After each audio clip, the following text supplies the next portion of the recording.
Hi, Ron Kincher with Muddy River News. We have Dave Moody with Hairball coming back to town on February 15th. And Quincy's a pretty good spot for you guys, isn't it? You guys have really enjoyed your time here.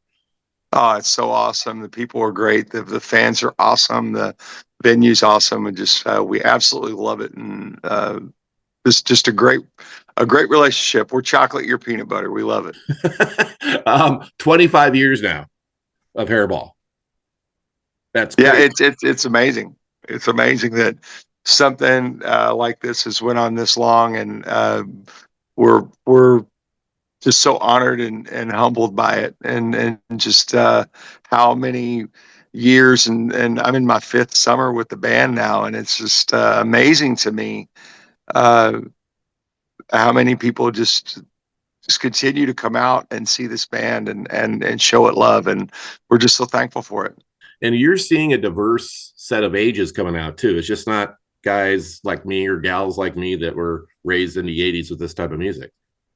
No, no, not at all. It was at this point it's generational. I like to tell people, one of the things I like to say is that it's grandfather's sons and grandsons, and it's grandmother's daughters and granddaughters, and it's everybody just starting to get their teeth, and everybody starting to lose them. So it's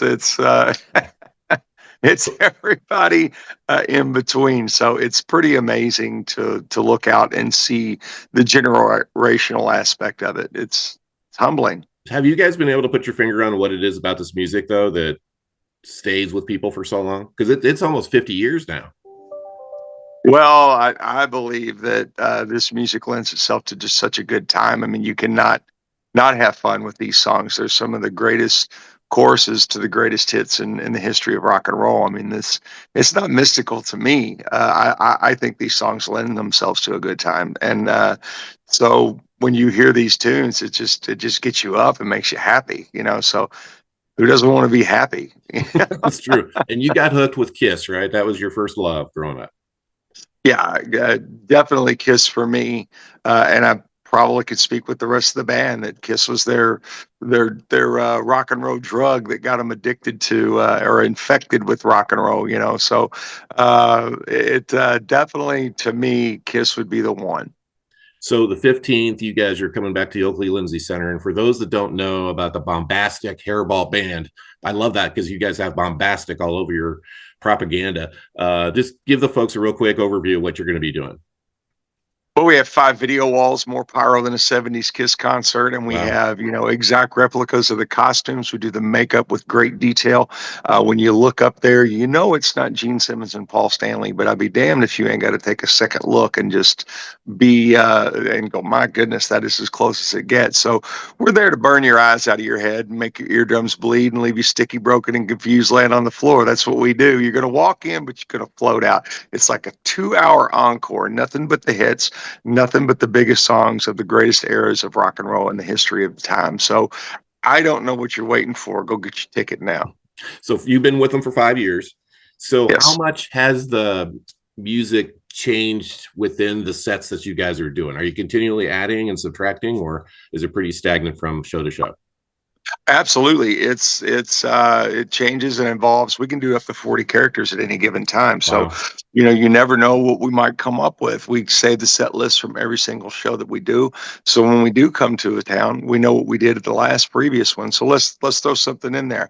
As far as adding new characters and that thing and those sorts of things. Yeah, well, last year we added Lemmy Kilmister from Motorhead, and which nobody thought we would do, but we did. And to great fanfare, we added Blackie Lawless of Wasp, which was a big one. And you just never know what we're going to come out with, and you never know what we're going to throw out. The character has to be big, the hits have to be Mm-hmm. big.